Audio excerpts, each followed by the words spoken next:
YouTube posting. I never really mess it up, but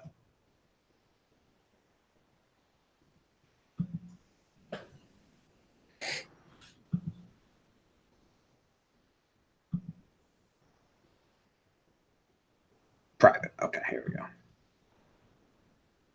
I'm just going to play an organ, a baseball organ for now. We'll figure it all out later, but sure.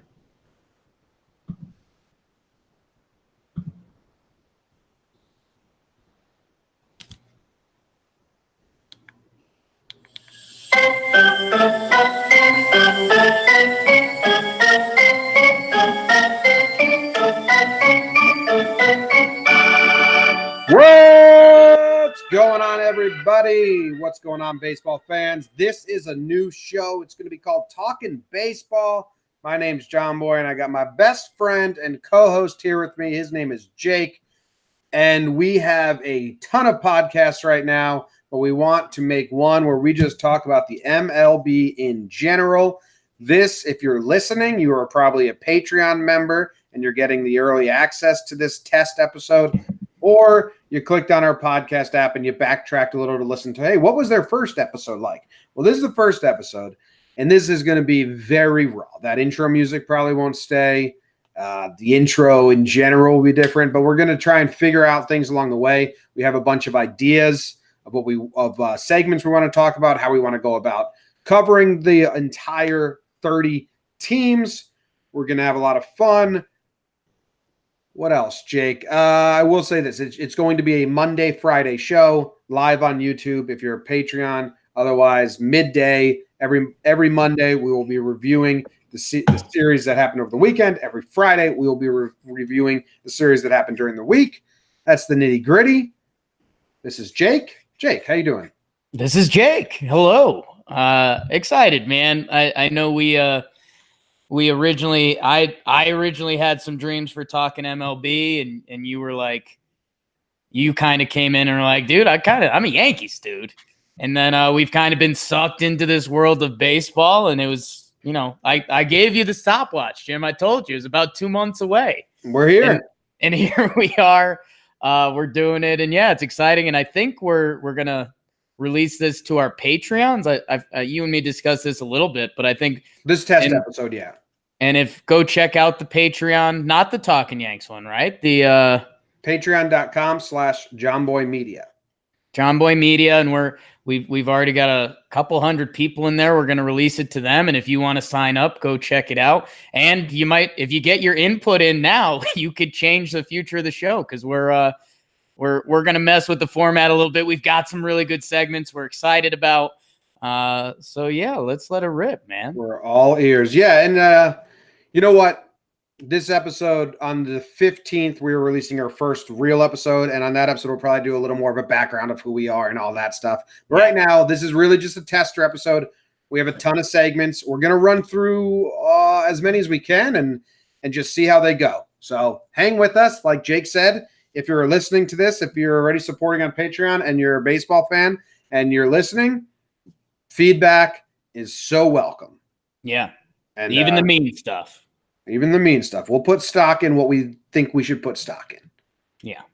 All right.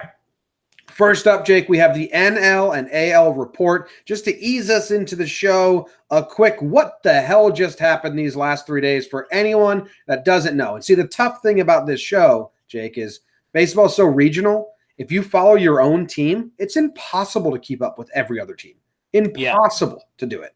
So we're going to try and do that for you guys a little bit. Jake has your NL report. Jake, you're on the clock. What happened? James, we'll start in the NL Beast, your hot Atlanta Braves. They take 2 out of 3 against the Phillies. They hang a 9 and a 12 spot on the board after getting shut out in Game 1. So a little NL East action there. The Nationals sweep the Marlins, you think.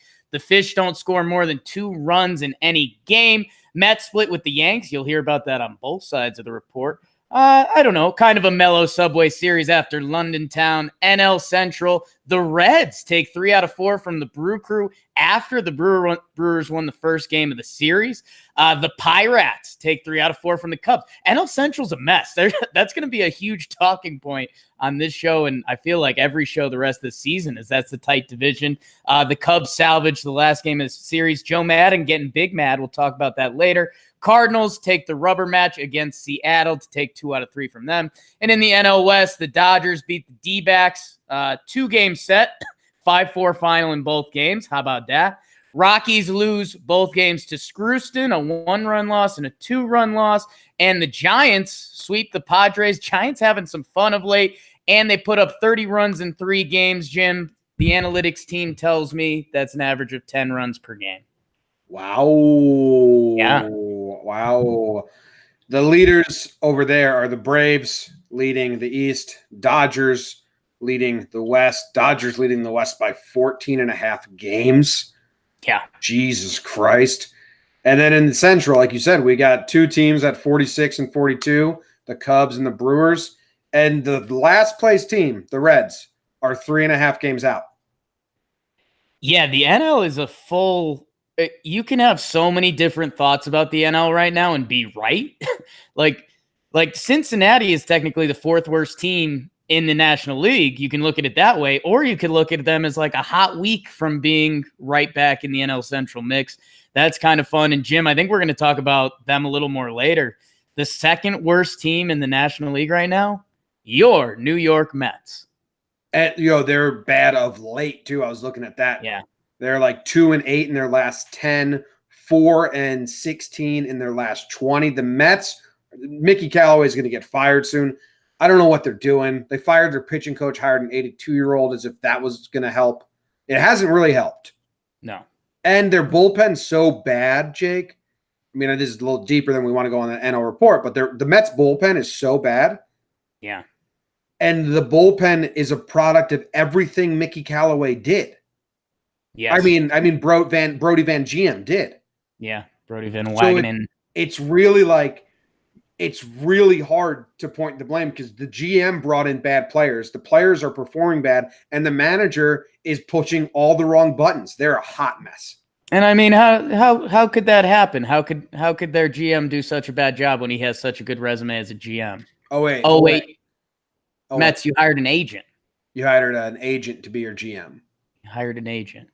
Let's do the AL sweep, and then we'll pick up some of the other big topics. Yeah. So the Red Sox beat the Blue Jays 2 out of 3. They lose the Sale game. That used to be the one game the Red Sox could win every series. Sale's been bad lately, man. I think he gave up 5 earned runs. His last 3 starts, he has a 10 ERA or something like that. That's no good. But the Red Sox did beat him the other 2 games. The Yankees split a series with the Mets. I think you might have said that. The Rays beat the Orioles 2 out of 3, which is kind of a win for the Orioles that they got 1 win versus such a good team. Not really. It's always hard to sweep. The scary thing here is the Rays scored 6 runs in each game, Jake. That's 6-6-6. They used to be called the Devil Rays. I don't know. That just seems a little interesting, a little scary. If you're scared, I'm scared. 6-6-6, Devil, not good. The Angels took 2 out of 3 from the Rangers, overcame a lot of emotional distress and grief and a lot of tears, but they did win 2 out of 3 from the Rangers, who, if they start losing series, changes the entire outlook of their season. They're currently 8 behind in the West, but are 1.5 out of the wild card game. The Astros had a 2-game sweep of the Rockies, which they needed because they were on a little bit of a slide. Indians swept the Royals. Royals are so bad, Jake. The Royals haven't even won 30 games yet. They are 26 games out of the Central. The Royals are garbage, and the Indians swept them. Clevenger had his first good outing since coming back from the IL, which is good news for the Indians moving forward. Oakland took 2 out of 3 from the Twins, which is good for Oakland. But they're a wild card team. I think the Astros are going to run away with that division. They're 7.5 games up so far. And the White Sox took 2 out of 3 from Detroit, 1 on a walk-off by Jose Abreu. Your leaders there are still the Yankees pretty soundly, the Twins pretty soundly, and the Astros pretty soundly. Pretty soundly. The wild card race is tight between 4 teams, but yes, that's crazy because, man, I don't think Oakland's real. I don't think Cleveland's real. No, I take that back. Yeah, I think Cleveland still got it. I think Cleveland's real. I think it's going to be Boston, Cleveland, and Tampa.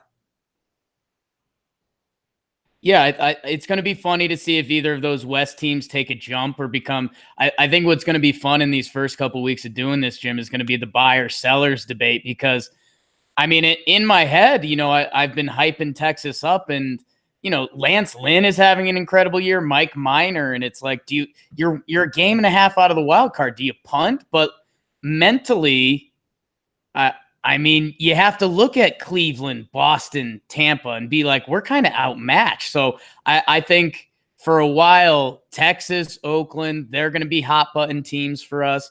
The Nationals. And yeah, I mean, like a team like Cincinnati, and well, I won't fully jump back to the NL yet, but it's going to be funny seeing the teams that come up a lot more often. And if you're a Giants fan, we got a segment for you. Hang around for that. You're not going to be there every week, but we want to get every team involved. Jim, I think starting at the top of the AL where you were just clicking around on Chris Sale real quick. Last year, the Red Sox were 18-9 in Chris Sale's starts. This year, they're 6-12. Yeah, man. It's tough. So, I think his velocity's back up and his slider's still pretty good. I don't know what's going on. I know that I saw a couple games where teams were just taking that outside fastball and just poking it for a single past the second baseman and like, okay, that's easy. We'll do that a lot. I don't know if that's still happening. I haven't watched the Sale start in quite a bit, but it's not good when the dude who's supposed to be your easy win is your only loss. Well, and you see it around baseball, how much that can change a team. When you can reset your bullpen and when you can come into a game being like, all right, we've got our guy on the mound. We're going to win today. And they clearly don't have that feeling with Sale so far. Yeah, it looked like he was bouncing back. He had two really good starts in early June, complete game shutout, and then 7 innings, no earned runs. And then since then, yeah, he's kind of been it's not Chris Sale. His last 4 starts, 22.2 innings, 5.96 ERA.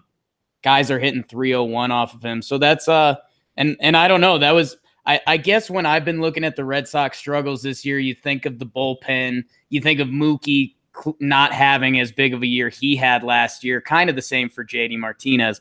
But I mean, Sale, that's huge. That changes, that ace pitcher changes the way you look at like an upcoming series. And he's not doing that in a positive way for them right now.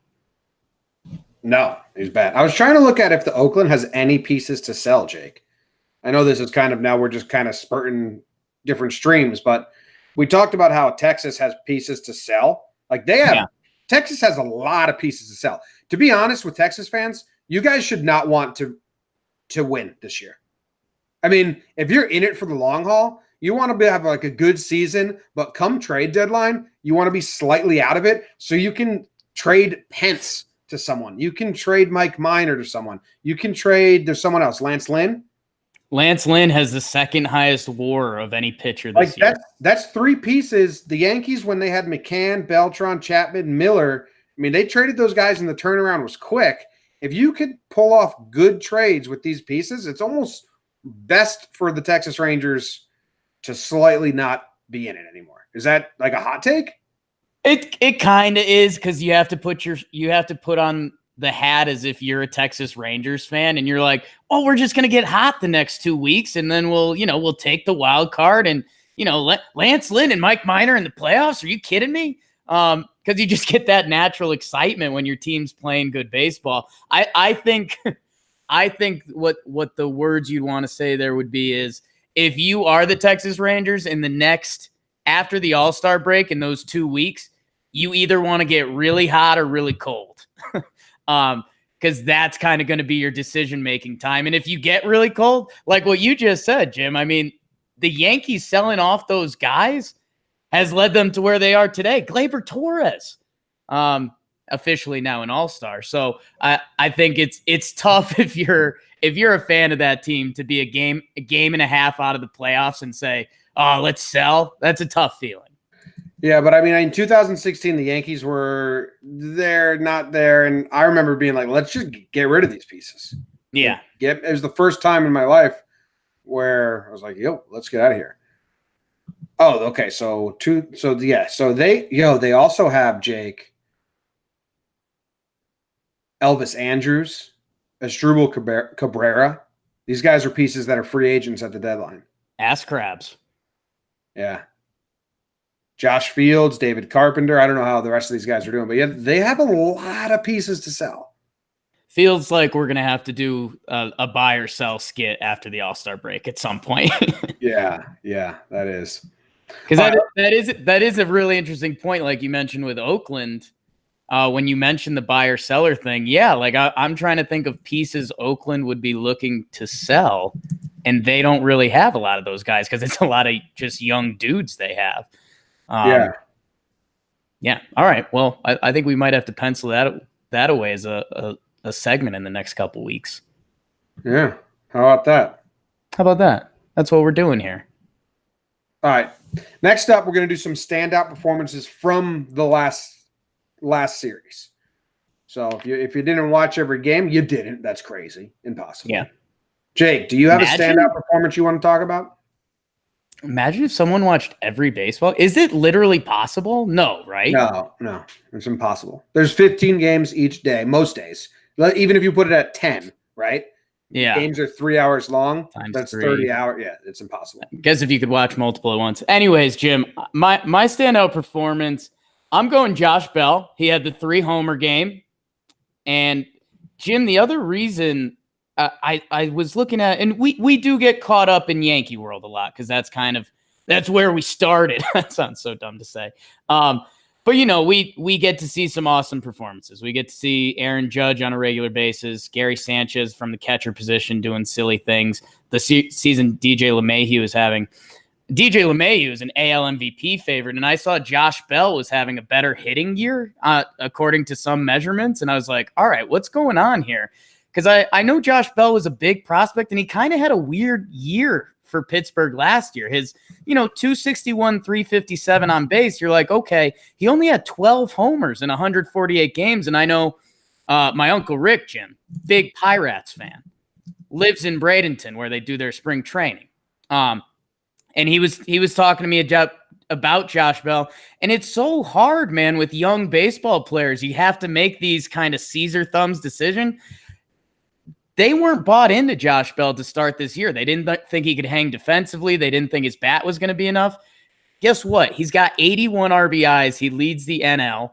He leads the NL in doubles with 30, and he has 26 home runs. The guy's got with 3 triples, he's got 59 extra base hits in 85 games. He's having a special season. So I wanted to parlay his home runs into a little bit of, Josh Bell, people. Yeah. Did you see my breakdown of his 3 home run game? I didn't watch the full breakdown. What do you got for me, Jim? So he went home run, ground ball single, right? Then his next at bat, deep fly ball to left center field, like warning track. Like the fans got excited and they had every right to. It was a close shot. All right. So now he's 3 for 4 with 1 out. The next pitcher he faces, is Descalso, the infielder for the Cubs. Right. Dirty Dan Descalso. So he's facing a position player pitching, and it's like, all right, here we go. Yeah. Let's have some fun now. Yeah. Swings hard at the first pitch, rolls over to second base. This is his worst at bat. It's funny. So worst at bat. Next up, they bring in Kimbrel because they're just trying to get him reps and everything like that. And Kimbrel gives a home run right away to someone else. He's shitty, but facing Kimbrel, gets a pitch, 3rd home run. It's just funny that his worst at bat came against a position player. That's why we like the game of baseball. Exactly. But yeah, man, what a beast, dude. And good for Pittsburgh. They kind of went from those years where they're like, hey, we're in it every year, and then we lose the wild card game instantly. And Josh Bell was kind of a big prospect for him, and he's figured it out. So hopefully they can kind of build something around him. I have found a piece that the Oakland can trade. Okay, Oakland trade piece update. Liam Hendriks. Big segment. The Aussie, the Thunder from down under. Aussie, yes. He's appeared in 40 games so far this season, Jake. And he has a 1.29 ERA. Be a pretty A's move to trade him, but almost for like another piece that can help them. like they're like, well, we're not selling, but we're selling the one piece we can. Yeah, just because they love flipping. Love flipping. Yeah. Who's your standout guy this week, Jim? Pains me to do this. I'm glad it's just a practice episode and not a lot of people get to see this, but it's Sonny Gray, man. Yeah. Sonny Gray shut down the Brewers. 8 innings pitched, 12 Ks, only 4 hits, Jake. I don't think there was any walks, 0 earned runs, couple hits. And then this is the Sonny Gray that the Yankees traded for. And it's unfair to the Yankees that they have such a loud environment that Sonny couldn't handle it. Wow.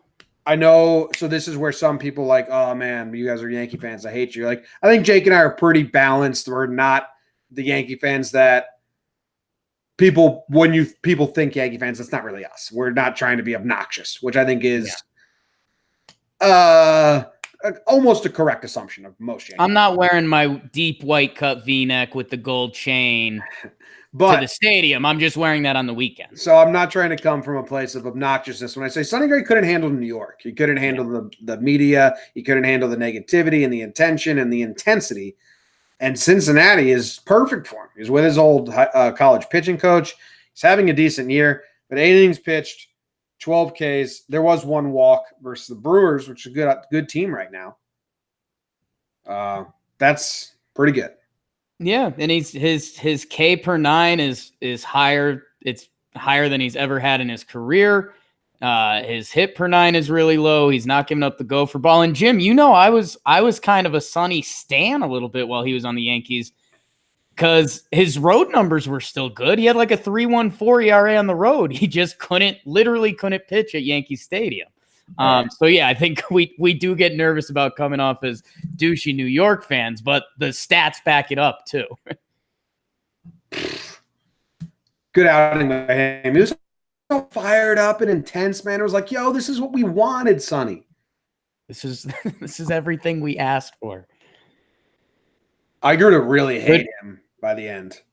Good for you, Sonny. We're so happy for you. So happy for you. All right, those were our standout performances. We got something that needs to be done, and it's a slump watch, Jake. Slump watch. Womp, womp, womp, womp. And we kind of did this already. Like, I have a player, but a team. It's the Mets, man. It's supposed to be a player segment, but I think the Mets do deserve to be. No, it doesn't have to be a player segment. It can be a team. Okay. It can be anything. Umpire. Umpire. Watch that. But yeah, man, the Mets have been bad. I think I had it in front of me. Here. Let me find it. In the last 10, okay? In the last 10 games, the Mets are 2-8. In their last 20, they are 4-16. In their last 30, they are 8-22. That is a terrible, terrible trend. But I mean, at least they're not doing in memoriam things for players who are still alive, are they? Yeah, at least they're not blowing up their minor league facilities because they can't handle their fireworks. From top down, the Mets are the Mets, man. It's incredible. Like, it's incredible. Which minor league facility had a fireworks display and blew up and caused a fire? If you had to guess one MLB team and you didn't know, you'd guess the Mets. And it was the Mets. And that's ownership. You've seen it recently sweep over my face with the Knicks because I thought they were getting KD and everyone. It's Dolan. there's one recurring piece for the Knicks. It's James Dolan. For the Mets, I mean, it's just the Wilpons have to go at this point. Because top down, they hired an agent to be their GM. They're saying players are dead who aren't dead. They're lighting their minor league facility on fire with fireworks. Sorry, Met. You're in a lifelong slump currently, Mets. Yes. And before we get to my real slump watch reoccurring segment, what pieces does Oakland have to trade? Brett Anderson, Jake. Brett Anderson watch. Oakland trade piece watch. 3.29 ERA on the season so far. Just had a really good outing versus the Angels, and he's having a good month right now. So, Brett Anderson. They do have some pieces, not as many as the Rangers. They do have, that's two. That's literally just two pieces right now. My real slump watch, Jake, and this is so mean. Yeah. Kyle Seager. How's he doing? He was hurt, and now he's back. What's going on? Well, you want to know how he's doing in his last 5 games? I do, Jim. Kyle really Seager, tell him who he plays for people that don't even know. Kyle Seager, your third baseman for your Seattle Marineros. He is 0 for 17 in his last 5 games. It's not good. With 1 walk. So he's got a .056 batting average, or 0.056 on base percentage, and .056 OPS in his last 5 games. I saw that. Not good. It's not good. It's like, whoa. I mean, you get 0 for 20. Yikes. He needs to get a hit in his next 2 at-bats. You can't step up to the plate and think, if I don't get a hit here, I'm 0 for 20. Do you have how many strikeouts does he have in those at-bats? Like, is he putting the ball in play? Because I think that's kind of even I don't want to say that's funnier, but no, he was putting the ball in play. Let me find it again real quick. So I did That's an awful feeling, because I mean, being in a slump, I mean, is obviously going to be a bad feeling, but literally every player to ever play baseball has done it. When you're putting the ball in play and you're in a slump, that sucks. I believe. Okay, 0 for 18 with 0 for 17 with 1 walk and 7 strikeouts. So 10 balls in play that have been outs. It's tough. Get well soon, Kyle. Call your brother. So I wanted to see how deep this goes. Like, this is his last 5 games. No, 0 hits. I went back. I don't know how many games it was, but his last 122 plate appearances. I think it was a decent amount of games. Oh, I think I was looking at like 20 to 30 games. Yeah, that's a lot. Yeah, he's got a 200 batting average and a 303 on base percentage with a 654 OPS. So he hasn't been playing good, Kyle. Get it together. You're officially being watched. Kyle, I've got someone you could call on Slump Watch. And I hate to throw my guy, my dude, Vandy alum and from Connecticut, Jim. Kurt Casale. I don't even know if I'm saying that right. Yeah, Casale. Jim, having a tough stretch. I'm going last 7 games. Cincinnati Reds. 1 for 19, which is tough. 1 for 19, 11 strikeouts. The most strikeouts in the last 7 days across Major League Baseball. 0.53 batting average. 0.53 slugging. I'm sorry, Kurt. I don't mean no shade, bro. But I mean, this is just a segment. And you're cold right now, and you know that. And we're going to work through it together, but that's tough. Reds catcher. Yikes, man. This goes pretty deep. He hasn't had a multi-hit game since May 31st. Like, what's your pep talk to Kurt? Dude, he's got five multi. So he's played 56 games. He's got 5 multi-hit games. Okay. Right. This is the Reds starting catcher. 56 games. Feel like he's splitting time a little bit. Yeah. Jesus, man. He hasn't had a multi-hit game since May 31st. So in that stretch, June 1st to July 4th, a month and 2 days, month and 3 days. Yeah. 151 batting average, 297 OBP, 264 slugging. Tough break, man. And he's on the season. His numbers still aren't that bad. 241, 331 OBP, 4 homers, 711 OPS. But yeah, that's Kurt's going through some stuff right now. He had a solid last year too, 293, 355 in 52 games. So Kurt, Vandy, Connecticut, get it going, big guy. If the Reds want to start winning, they're 4.5 out of their own division right now, right? Right. Are they searching for an upgrade at catcher? Yo, Jimmy, I just had something weird happen. What's that? Kurt Casale, Vandy. You know I'm a Vandy guy. Yeah. High school, New Canaan, Connecticut. Yep. Grew up in Connecticut. Jim, know where he was born? Denver. Walnut Creek. California? Yeah. I'm a little spooked out right now. That first episode, I randomly find Kurt Casale for Slump Watch, and then we've got 3 connect the dots there, freaking me out. Wow, that is crazy, huh? Who's their other catcher? Let me get to Tucker Barnhart.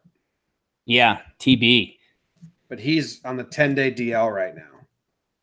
IL, Jim. Come on. IL, my bad. God. Gonna have to get a swear jar bucket going. Which means Kurt Casale. Tucker Barnhart, much cooler name. But he's hurt. I mean, his stats suck. he should be on Slump Watch too. Wow. Okay, so if the Reds are, if the deadline comes and the Reds say, "Hey, we think we can win the division," they need to find themselves a catcher. Jim, first tangent on talking baseball. What do you do if you're the Reds? I know you've seen a lot of the Reds because they've been one of the more exciting / YouTubeable teams. What do you do? I mean, I mentioned at the start, you're either the fourth worst team in the NL, or you're 2 good weeks away from leading the Central. And I mean, talk about a team that could trade off a couple pieces and capitalize on it. I mean, that would be the Reds too, right? Well, they can trade Scooter Gennett. They can trade Yasiel Puig. They can trade Alex Wood, Tanner Rourke. They have a lot of chips. Kurt Casale. Zach Duke. What do you do? If you're a Reds fan, what do you do? What do you want? Yo, I think the Reds right now are so happy with their team. Exactly. That's the other factor. They have this really chemistry going. They're all devoted to this. Let the kids play. We're gonna cause swagged out fights, Dietrich shit. But yeah, you do have pieces to trade, and if your ownership, you're not winning if you're the Reds this year. Right. I mean, I hate to crack down on any Reds fans that are listening to this test episode. Yeah. Sorry, new friends. But the Reds are not winning the World Series, even if they win their division, Jake. Yeah. It's not happening. And the Reds have some nice guys, but there's just too many holes. I mean, I don't know. Now, I don't want to start ripping our Reds, but I mean, you look at the catcher position, you look at Jose Peraza playing 80 games this year with a 607 OPS. Senzel got the call, and he's getting better. Good young player. But yeah, and I guess that's the thing for me. If I was a Reds fan, can you sit there and honestly be like, we can have a good second half, but do you think you're going to have a better second half than two out of the Brewers, the Cubs? I guess you'd say the Pirates, yes. The Cardinals, I don't think you can honestly do that. So as tempting as it may be to be like, well, we're 4.5 back in our division, I think they've got to be sellers. Scooter's been hurt all year. Yeah. Puig's having a good year. He's a lightning rod that some people might not want to put into their clubhouse, though. If they have a good clubhouse culture, it's either they have such a good clubhouse culture they can handle Puig being dipped into it, or they don't care. I think Rourke's hurt as well. No, he's not. No, he's not. Rourke's having a pretty decent year. I mean, yeah, and we heard the Luis Castillo rumors. That would be like a big trade. Tizier is down to 2.29, Jim. I was actually going to talk about him in a little bit, but yeah, he just had a great start. What else? And yeah, the only other guy I didn't slump watch was another shout out to my dude Jordan Lyles. His last 2 starts, I think 10 innings pitched, 15 earned runs. So that's not, or no, excuse me, 10 innings, 10 earned runs, 15 hits. Jordan Lyles. You got to give everyone team names and all that. Blitzburg Steelers, Jordan Lyles, 0-2, 2 games started, 10 innings pitched, 10 earned runs, 4 yabos. So again, we're sorry, Jordan, but you got to be on the slump watch. I was going to throw someone on the slump watch that I'm not sorry about, and it's Chris Sale. Wow. Boom. I mean, okay, his last 3 games, Toronto, Chicago White Sox, Toronto. He's got a 7.02 ERA in these 3 games, 13 earned runs, and 16 innings pitched his last 3 games. Not good. That's not good. For Jordan Lyle, who cares? Who knows? Chris Sale, he's a premier pitcher in this league. Can't wait to tell our Boston friends that we finally started an MLB podcast and we got Sale on Slump Watch and at the beginning of the show. Hey, we don't write the story. Oh, they know. They know. They've been watching closer than us. Yeah, very true. Next up, Enfuego. So this is where we got to figure out how we're going to do this. Yeah. All right, we have too many names on Enfuego from these last series. I'll rip through the one I think I was most shocked by. I think we get 2 names. I think you get your first 2 guys on there, and I'll get my first 2 guys on there. All right. That's what I'm thinking. My first 2 guys, Evan Longoria. Yes. For the Giants went off, Jake. Right. This series, who did the Giants play? Giants. Well, Jim, I was the NL report. They swept the Pods. 30 runs, 3 games. Analytics, 10 runs per. So they scored 30 runs in those 3 games. Longoria drove in 9. Good. And scored 7 of them.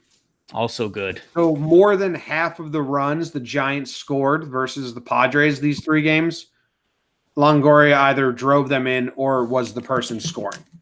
He had 16 combined. He had 4 home runs in the 3 games and 2 doubles, 7 hits. So 1 single was in there. I mean, it was a .550 batting average, 2.215 OPS. That's so small. Yeah. OPS in small sample sizes, I don't care. But batting average in small sample sizes is impressive. 600 on base percentage. I mean, this is a guy who got traded from the Rays and was part of our lives as AL East fans to the Giants because they were doing some weird strategy last year, bringing in Kutch, Longoria, Sandoval, and all this stuff. And I was just shocked. I was like, whoa, Longoria, that's crazy good. Yeah, Longoria is a guy that we've known a while from the AL East. He was one of the bigger prospects, one that was going to change the Rays, and he did for a while. And it's he doesn't necessarily impress you when you go into the Baseball Reference and you start digging up stats, but guy can clearly put together a series. And Jim, I think the bigger thing we're going to be talking a lot about trades and who's buying, who's selling in the next couple weeks. Jim, the word from Giants land is that they're having fun, which when we saw them this season, they kind of looked dead and they didn't really know what was going on. Hey, they're having a good time, and they swept the Padres, and they're putting up big runs. Good for the Giants. The Giants are bad. Oh, yeah. I mean, it's not going to change, but I mean, they're definitely going to sell. But the team was having a good time, and Longo went off. That's kind of all you can ask. What's Longo's season at? Like Longo. Is he not good now? Do you know? I think like he's never really had like a great season as good as he was. I think he just crushed the Yankees. was reading something that was like a weird stat with Evan Longoria because I thought he was really good. And I was like, he's never had, maybe it was WAR or something like that. Yeah, it's just, he know what it was, Jim. He came up, was a big prospect, and his best, you could argue 4 of his 5 best seasons were in his first 4 seasons. His first 3 years he was an all-star, and he's never been back to the all-star games, which I think that would surprise you when you think of Evan Longoria. He's got a couple good years mixed in there. He's got a couple 30-homer season. Even as recently as 2016, he had a big year. 36 homers, 98 RBIs. But yeah, just the overall body of work, it's not super impressive for a guy that was kind of supposed to be one of the faces of baseball. Yeah. Who's your Enfuego? I'm leaving it. My first Enfuego that's on fire, baby.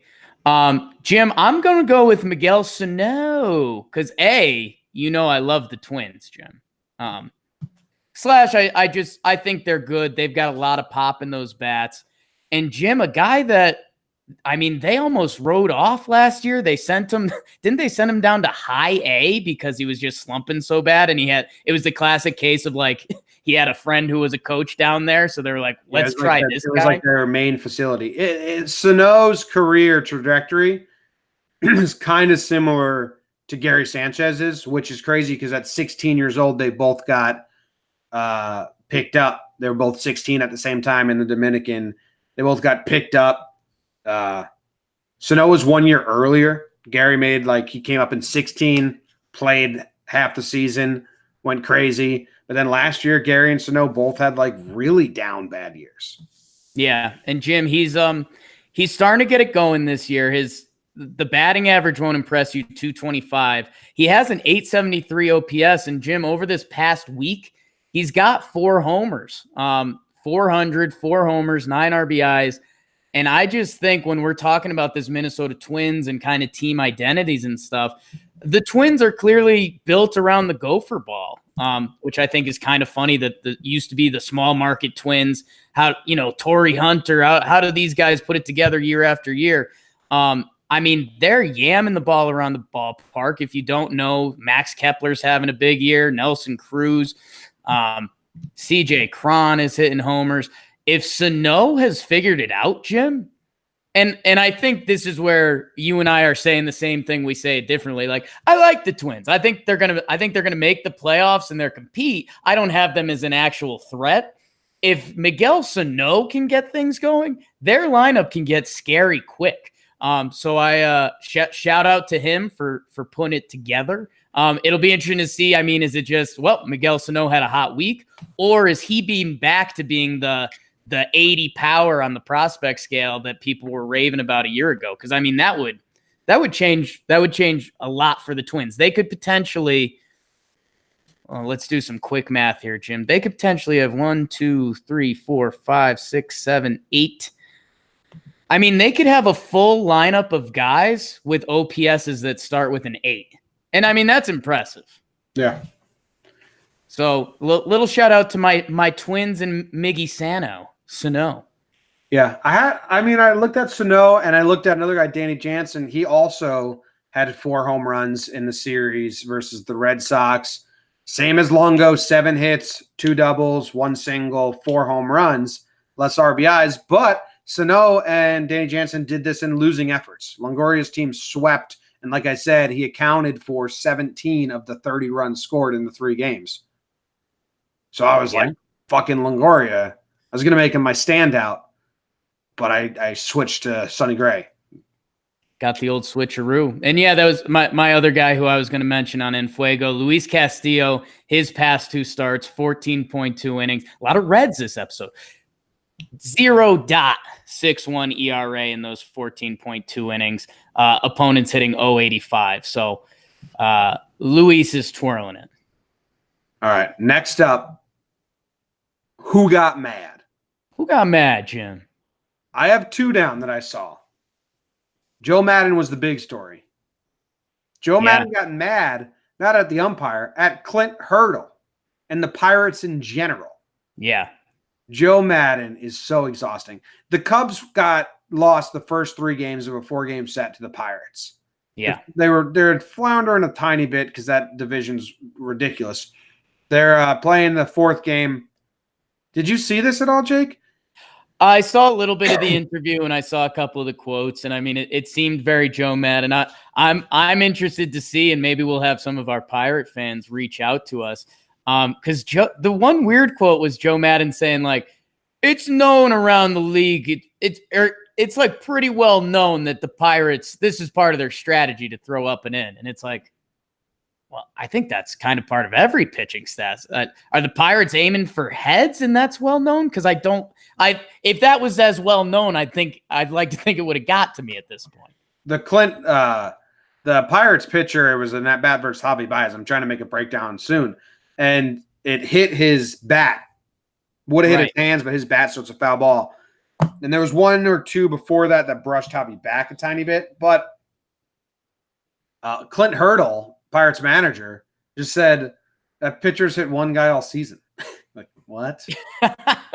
and Clint Hurdle's like, I saw Joe yelling. I didn't know if he was yelling at me or the umps or whatever. And yeah, man, if Joe Madden starts managing on a losing team, he really loses all of his magic luster, because he's a really good manager. I do think he's a good manager and gets the most out of his teams for the most part. But if his teams start losing, I mean, he's so obnoxious and exhausting. This was clearly just to fire his team up. And they won the game, right? They didn't get swept. Yeah. So maybe that was good. He got ejected. But he does a spin move.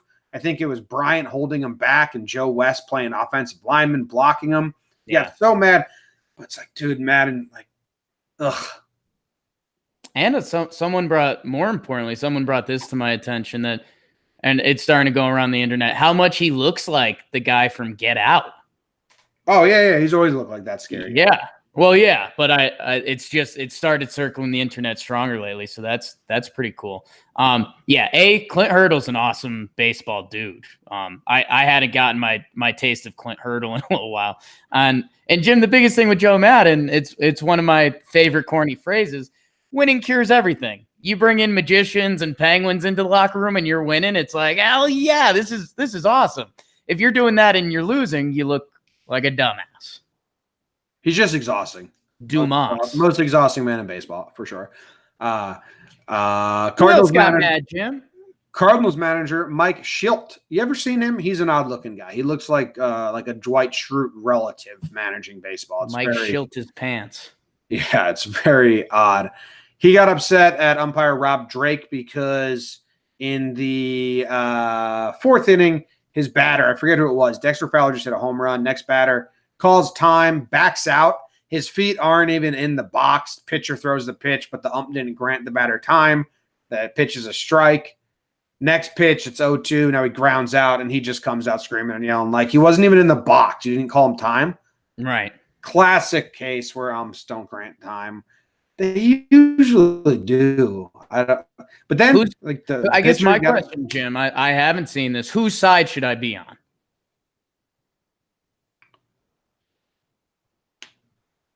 Shiltz. Okay. But if he granted time, the pitcher might have been mid windup, Right. It's tough. I don't know. You don't have to be on a side. I think you could be like, that's a tough situation. That's an even better answer. Yeah, it's just a tough situation. Because, you don't want a pitcher to stop his pitch mid-throw and hurt himself. But you don't want the batter to have to swing with something in his eyes. But the batter just ran out of the box before the ump officially granted time, like backed out. Yeah. So I think that's on the batter because you got to hang in there. Yeah, you got to hear it. So then he got mad. He got ejected. That's really all. We're going to need your guys' help. Let us know. Someone gets mad because sometimes it can be a pitcher, it can be a defense, it can be a hitter, breaking a bat, something like that. Easiest to follow ejections, but we'll know. Who got mad? Who got mad? Walk-off watch. The Dodgers had 2, Jake. Jim, the Dodgers walked off 5 straight games. No, not true. They walked off 5 straight home games. They can only walk off at home. There was a road trip in the middle. They did 3 versus the Rockies, 3 in a row, then went on a road trip. then walked off the next 2 at home. I said that in my breakdown. I said the Rockies walked off 5 straight games at home, and all the comments were like, you can't walk off games on the road. And I'm like, I know. I'm just trying to let you know it was not 5 straight. Right. Because that's what you would think. Yes, but 5 in a row at home with the possibility of a walk-off is crazy. Yeah. It's crazy. And the one was 5 walks in a row. That was wild. Yeah, it was a mess. Like a straight mess. Tough day for Greggy Holland. Kept trying to throw his changeup or slider, I don't know what it is, outside and away. Yeah. Well, they weren't biting. And then tough spot for the next pitcher to come in. Now tie game, bases loaded. Oh, it's done. Yeah. You don't have a shot there, bud. You just got to let Holland lose at that point. Yeah. Yo, he was 1 strike away from winning, from closing out that game. Then he just started bouncing him. No trust in his 90 mile per hour fastball because he's got that dirty slider. Yeah. Jose Abreu hit a 3-run walk-off, tied in the bottom of the 12th. He hit a bomb. And Dickerson sack fly in the 9th. Pirates walked off the Cubs, one of those 3 Kimbrel looking sloppy so far. Yeah. Part of me, that's just, well, I don't know. You got to let him get into the season a little bit. A little bit, but it's like a starting pitcher, I think, is a little different. Like relievers, like you never like. It's a small sample size. You gotta let them go in. But yeah, I'd be more surprised if a starter comes and they're like, I get more rocked around than a reliever. Yeah, I think if you're a Cubs fan, you kind of got to be like, all right, get everything leading up to the All-Star break. That's a warm up, and then it's like, all right, Kimbrel, now let's go. Yeah, Jake. You have a guy here. Next thing we're doing is call-up watch. Call-up watch. Call-up watch. Don't know if we're going to be able to do this all the time, but there's a really, really fun one here that everyone should know about. Yeah, Jim, and I actually think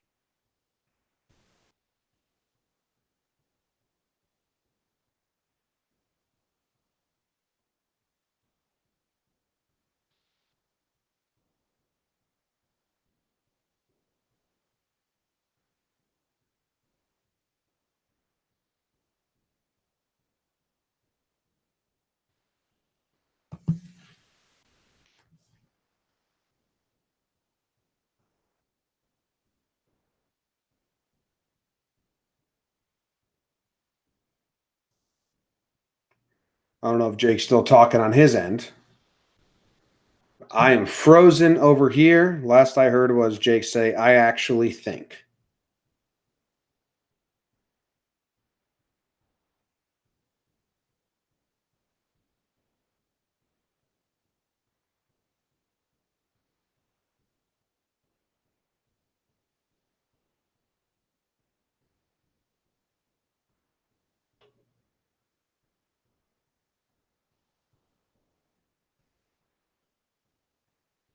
Uh-oh. Damn.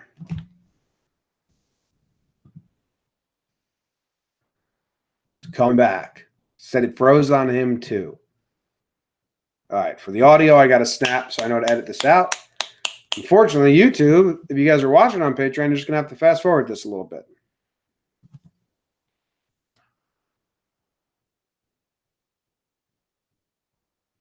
See if Jake can rejoin. Texting him now. He's coming back.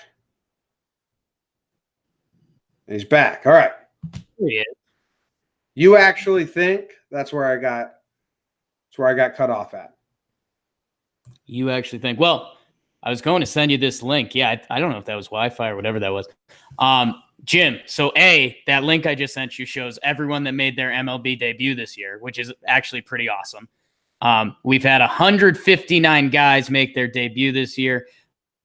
This week, a couple of the fun ones. Brendan Two-Way McKay. That's what I'm calling him. I think people should call him that because that's kind of a cool nickname, right? Brendan Two-Way McKay, he made his pitching debut actually on the 29th, but he made his hitting debut. He went 0 for 4. But Jim, he's exciting.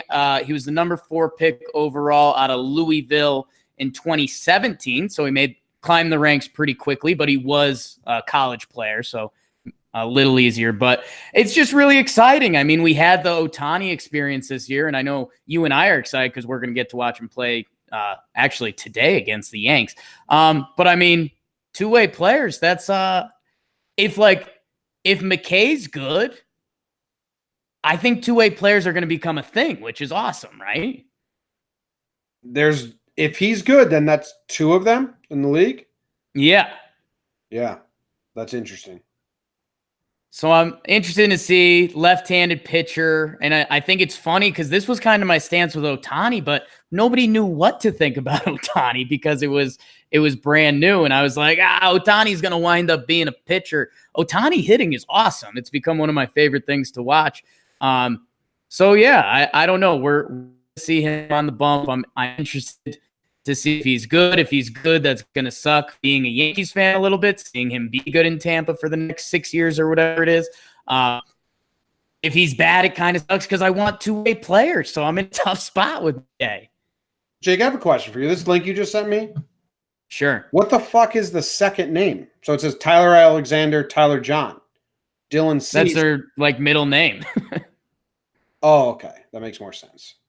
Why would they do that? Why would they? I don't know. It is kind of a weird layout, right? I've just got it sorted by date because that's what I'm trying to do, and I like that. So do I. I didn't realize that we had an Aussie make a debut on June 30th. Lewis Thorpe, an Aussie for the Twins. That's fun. Lewis Thorpe, the torpedo. Yeah, and that's Jim. I think part of this segment, just quickly, I'll say the other guys. Tom Eshelman gets the call. Jose Urquidy, Trevor Kelly, Matt Tyus, Robel Garcia, shout out, and Tyler Alexander. And the other guy I wanted to mention, Jim, Dylan Cease, pretty big pitching prospect for the White Sox. He gets the call. He's supposed to be one of the future arms of this, young White Sox core that should be pretty good in a year or two. 5 innings pitched, 3 earned runs for him versus Detroit. Got the dub. One of the doubleheader. Yeah. All right. Next up, awards. This is something Jake and I do on our Yankees podcast, Talking Yanks, but we're going to give one award each. Okay, Jake? Yeah. My first award, Keep Him Out of Vegas award.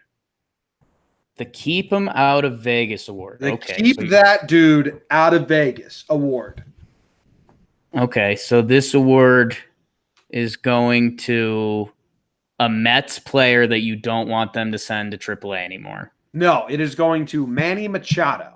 Manny Machado was in the on-deck circle. A Dodgers fan was behind him, chirping him. 12 seasons of no October. You're going to have long off seasons. You should have stayed in L.A. Could have won a World Series. Manny Machado turns around and says, I'll bet you my entire contract. Guy goes, what? He goes, bet you my entire contract we win before they win the World Series. Entire contract? Dude, bet him $100, Manny. Learn how to gamble. You're going to bet this dude your entire contract? Bad bet. How much money? This is a bad bet. It's one of the all-time bad bets. It's a bad bet, Manny. So he's going to the Padres. Zing! Sorry, Padres fans. Wow. 2 bad bets. 2 bad bets. Damn. Okay. So you get him out of Vegas award. Just fucking a terrible gambler. And I like that. Jim, my first award, and actually the only award I had prepared, is the Stay Salty Award. Okay. Oh, someone did something good versus their ex-team. Sonny. Jim, as if I could craft an award that good. Jim, I actually, with my awards, I go puns. It's going to Charlie Morton Salt. Oh, okay. And my dude twirled another gem. He's going to the All-Star game, Jim. And dude, this guy just deserves a little extra love because he's having a crazy season. He's 9-2, a 2.36 ERA, a 3.4 WAR. If you're into that kind of thing. But man, Jim, everyone had a shot. The Rays signed him. The second team you'd link in baseball to not having money. The Rays got this guy. He's been lights out. He went 7 innings pitched, 12 strikeouts, 1 earned run. He's having one of the best years of any pitcher. Any team could have.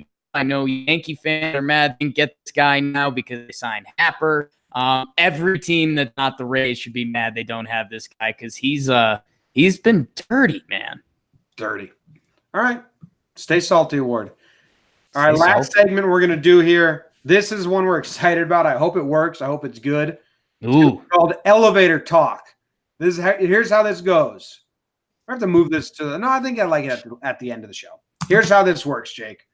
I have a wheel here with all 30 MLB teams on there. Yes. Spin the wheel. It's going to land on a team. We are going to give you enough info that if you're stuck in an elevator with a fan of blank team, you can keep up. You know what's going on. You can have a conversation. How it's going to work is I'm going to spin the wheel. We get 3 X's. We've talked about Oakland. We've talked about the Reds. We've talked about some teams a lot. We're like, nah, let's do another team. You know what I mean? Yeah. 2 minutes on the clock, give or take. Jake's going to go to whatever websites he goes to. I'm going to go to whatever websites I go to, and we are going to let you guys know what the conversations are, what's the hack, okay? I'm going to have to explain this a couple times as we go, but this is Elevator Talk. Jake, are you ready? I think I'm ready. I'm pretty nervous but excited. Here we go. Wheel is being spun, and we are talking about – oh, man, tough. The Baltimore Orioles. I think we got to do it. Here we go. If you find yourself in an elevator with the Orioles, here's what you have to say. Let's go. Baltimore Orioles are really bad, Jake. You like the O's, huh? I think they have the worst pitching staff ever. Jake actually thinks that the 2019 Orioles have the worst pitching staff ever assembled. They just lost a series versus the Rays. You know that. They're real bad, guys. They're in last place in their division. Their bats aren't that bad. But no, I think if you're trying to be nice to this Orioles, you'd say, hey, you know what? We against lefties, we've got some righty bats that can do something. Does Rio Ruiz do anything for you? No, he shouldn't. Trey Mancini's doing things. They have to trade Trey Mancini, right? I think they do. Here's a fun fact. So someone gets in the elevator with you. You say, hey, do you know the Orioles haven't won 10 games in a month yet this season? April, 8 games. May, 8 games. In June, the Orioles won 6 games. They went 6-20, 8-19 in April, 8-19 in May. Ooh, that's a really fun stat. Are they going to end up being historically bad? They're 25-61 right now. That's what they did last year. They're historically bad, and I think they will be again. How many games in a row do you think they have won this season? The most, Jake? I'd say they got 3 once, maybe. I don't know. They have won 4 in a row. It was the 3rd, 4th, 5th, and 6th game of the season. They still were like, we can create magic. And then it was like, oh, shit. Since then, they've won 2 in a row. Once, twice, 3 times. Hey, John Means is their all-star. He's got a 2.5 ERA, 82 innings. Good for him. If you want to be nice to the Oriole fan you're in the elevator with, be like, yo, John Means changeup, huh? That John Means change. It's really, really dirty. Hey, what do you think we could get for Andrew Kashner? Nothing. And that's Talkin' O's. That was Talkin' O's, and this was Talkin' Baseball, test episode 1. Thank you guys very much for hanging out with us. If you are on Patreon and you did watch this, leave some feedback. Jake and I will be discussing what we liked and what we didn't like, and we'd love to hear your input. We appreciate it. We'll see you guys on Monday. I believe we're going to do our next test episode. See ya.